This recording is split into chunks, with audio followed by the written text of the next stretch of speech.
Wat 'n onrustige paar weke het ons nie agter die rug nie. Oralste lees ons waar geboue afgebrand word, waar mense mekaar verniel, mekaar doodmaak, daar net 'n geplundery is, 'n klomp goeders is wat verkeerd loop in ons land. 'n Klomp seer, mense wat mekaar van 'n klomp goed beskuldig, eintlik 'n klomp goed wat stikkend is, ja, geweld. En natuurlik is 'n mens oor geweld, seer, stikkendheid, ja, die lewe wat aan die brand is, dink, dan is een van die boeke wat 'n mens eintlik so half in die oog spring in die Bybel, die boek Rigters. Ons lees dan 'n gedeelte saam in die boek Rigters 15. 'n ruk later in die koringoestyd het Simson vir sy vrou gaan kuier en 'n bokkie saamgevat. Hy het gesê, ek wil by my vrou gaan slaap, maar haar pa wou hom nie toelaat nie. Haar pa het gesê, ek was doodseker dat jy haar nou haat, en daarom het ek haar vir jou strooijonker gegee.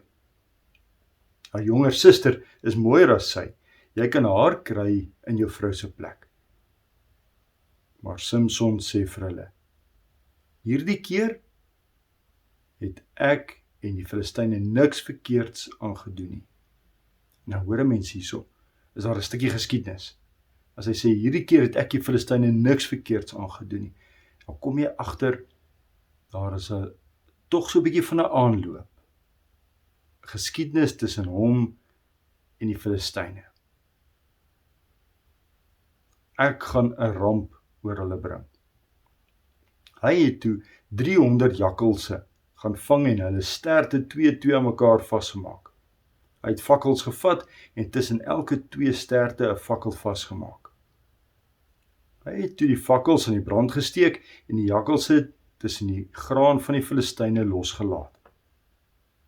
Hy het die middens en die graan op die land aan die brand gesteek. Ook die wingerde en die olyfboorde. Nou as mens hierdie stukkie raak lees, dan kom jy agter wat Simson hier doen, is nie net 'n tipe wraak nie. Hy is eintlik besig om die wingerde, die olyfboorde, die ganse ekonomie van hierdie mense te vernietig. Dit wat hulle moes eet, dit waaruit hulle moes leef, moet handel dryf, hulle hele toekoms is hy besig om te vernietig.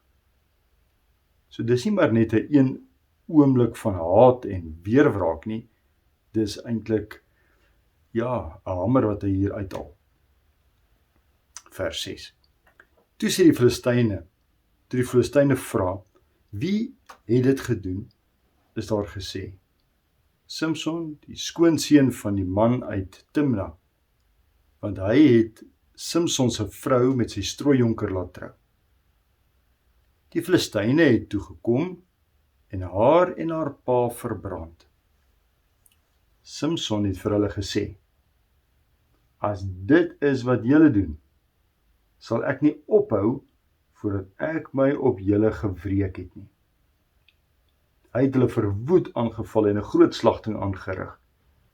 Toe het hy vertrek en in die rotskloof by Etam gaan woon. Die Filistyne het in Juda gaan kamp opslaan en 'n strooptog teen Lehi uitgevoer.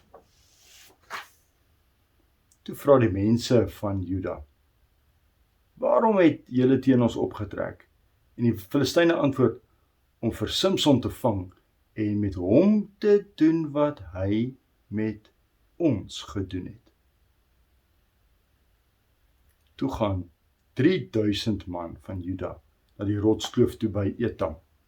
En hulle vra vir Simson, het jy nie besef dat die Filistyne oor ons heers nie? Wat het jy ons nou aangedoen? Hy het hulle geantwoord, ek het die Filistyne net aangedoen wat hulle my aangedoen het. Sien 'n bietjie die patroon wat hier aan die afspeel is. Daar is 'n konflik tussen 'n driehoeksverhouding, 'n liefdesdriehoek. Hierdie liefdesdriehoek spoel oor na 300 jakkalse, na 3000 mans, en so gaan die verhaal aan en meer en nog en groter. Toe sê hy, met die kakebeen van 'n donkie het ek 'n hoopie van hulle gemaak. Met die kakebeen van 'n donkie het ek 1000 man doodgeslaan. Sien 'n bietjie wat is hier aan die gebeur. Daar is 'n konflik wat oorspoel na iets groters en nog groter. Die een voel hulle is te nagekom, die ander sê maar ek gaan my laat geld, ek gaan jou laat voel soos wat ek voel. En dan gaan doen hulle aan mekaar iets wat amper nog groter is as wat van tevore aan hulle eintlik mag gedoen is. In hierdie gedeelte sien 'n mens eintlik wat gebeur wanneer daar nie meer 'n reg is, nie meer 'n wet is, nie meer iemand is, 'n profete stem wat inkom en sê, maar so maak ons nie. Nou doen elkeen net wat vir hulle goed is in hulle eie oë. En dit is min of meer die verhaal van die boek Rigters. Mense wat doen soos wat hulle dit goed vind, soos wat dit vir hulle goed is in hulle oë. Dit is wat kan gebeur wanneer daar nie 'n wet is, iets groter is, wat jou lewe bepaal nie. Hierdie hele verhaal roep eintlik 'n reaksie op. Dit roep eintlik iemand wat sal toetree en sê, genoeg is genoeg, die geweld stop hier. Ek gaan nie hierdie bose siklus in stand hou nie. Ek gaan nie maar net ook maak met jou wat ek reken jy met my gemaak het nie. Dit pleit eintlik vir iemand wat groter is as hierdie omstandighede, wat sê, ja, genoeg is genoeg. En dit is juis wat ons, ek dink, as Nuwe Testamentiese gelowiges in Jesus het. Jesus wat 'n lyn in die sand kom trek en sê, genoeg is genoeg. Wat eintlik al hierdie geweld vat en in homself in opneem. En as Jesus dan kom en hy sterf aan die kruis, dan sterf hy met al daardie stikkindheid, met al die geweld van hierdie wêreld in homself. Hy gaan speel nie die spel van die Fariseërs, van die mense wat hom aankla, van die Romeinse owerheid. Dis nie asof hy hulle mag met 'n teenmag gaan antwoord nie. Hy sê, by my stop dit nou. By die kruis is dit die einde van die pad van stikkindheid en geweld en onreg. Ons as gelowiges word opgeroep om dit wat Jesus kom doen het, ons eie te maak. Te sê, maar dit is ook vir my, dit is ook vir my waar. Jesus se lewe, sy sterwe, sy opstanding, konfronteer my met die vraag, wat gaan ek doen met onreg en geweld en stikkindheid rondom my? Gaan dit iets wees wat my lewe gevange gaan hou, of gaan dit iets wees waarop ek gaan antwoord met liefde, met God se wet, en nie die wet van mense nie. Ja, die wet van liefde wat sê, ek wil hierdie plek 'n beter plek maak. Natuurlik is daar baie onreg aan die gang, en natuurlik moet ons goed veroordeel wat nie reg is nie. Maar die belangrikste is, vanuit watter waarheid gaan ons leef? Leef ons vanuit liefde of vanuit stikkindheid? Leef ons vanuit vrede of vanuit geweld? Kom ons vra onsself 'n bietjie af. Waar in my lewe is daar geweld en stikkindheid? Het gaan nie net oor die nuus en die nuusgebeure en dinge wat verkeerd loop in ons land nie, maar in jou eie lewe, in jou eie verhoudings, in jou omstandighede waarin jy nou is daar dalk oomblikke waarin jy deel aan die geweld en die stikkindheid? Wat jy dalk ander mense verwond het met jou woorde, die manier hoe jy oor hulle praat, die manier hoe ons dalk oor mense dink. Kom ons dink 'n bietjie. Kom ons doen 'n bietjie selfondersoek. Kom ons vra onsself af, waar is die stukkie Samson, waar is die stukkie Filistyn, dalk ook in my eie binneste? Iets wat ek na die kruis toe moet neem en sê, Here, ook dit stop hier. Want dit vra van my om daardie oproep te maak aan daardie persoon wat ek so lank al vermy omdat ons kwaai woorde ergens met mekaar gehad het. Dit vra dat ek die kantoorpolitiek sal aanspreek, sal uitsorteer, sal vrede maak. Dit vra dat ek daardie ongemak wat dalk in my huisgesin is, waar ons nie heeltemal op dieselfde bladsy is nie, sal hanteer.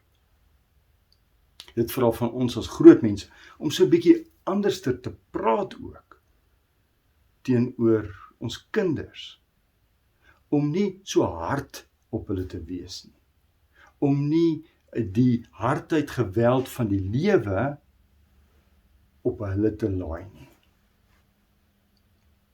Dit vra dat ons na nuus, ons omstandighede op 'n ander manier sal kyk. Ek dink ons almal was eintlik so siek en sat, moeg aan al hierdie prentjies, al hierdie materiaal op die televisie wat ons gesien het. En ons as groot mense kan partykeer dit na ons kinders toevat. En ek dink nie dit is goed dat ons vir ons kinders net een tipe stem gee nie. Hulle moet ook die stem van liefde en vrede en genesing by ons hoor. En kinders, julle wat dalk saam luister, dink 'n bietjie, hoe kan ons grootmense help om bietjie meer met 'n lag, met 'n lied in ons hart, met vrede te kan leef? Hoe kan ek my pa, hoe kan ek my ma help om so bietjie anderster na die lewe te kyk? Dalk vanuit die oë van 'n kind. Ja, dalk eerder met die Jesus tipe oë wat die Here vir ons as kinders gegee het. Op 'n sagte en op 'n mooi manier hierdie lewe 'n beter plek te maak. Waar is jy in jou omstandighede waar jy tog nie 'n slagoffer is van dit wat rondom jou gebeur nie, maar waar jy geroep word om iets beters en groters te doen? Kom, ons hoor die woorde van Romeine 12, vers 21, in hierdie baie mooi gedeelte waar Paulus sê, oorwin die kwaad met die goeie.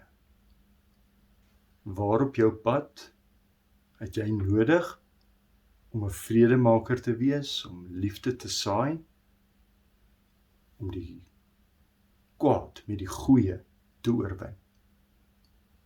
Hierdie week gaan daar baie kwaad rondom jou gebeur.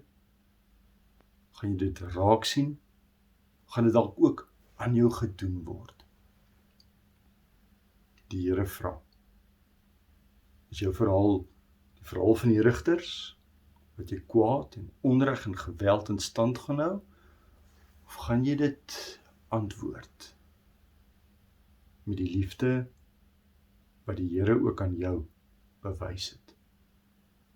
Mag jy hierdie wêreld, hierdie stikkende, geweld, hartseer, deurmekaar, eensaam wêreld, met liefde en vrede 'n beter plek maak. Amen.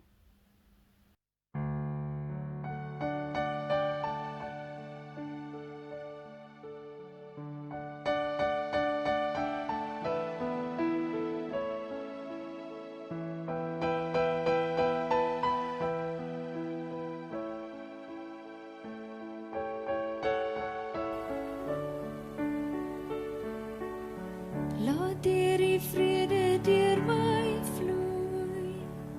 Waar haat is, laat ek daar die liefde bring. Laat ek in pyn en smart vertroostend wees, en krag gee deur geloof in U, o Heer.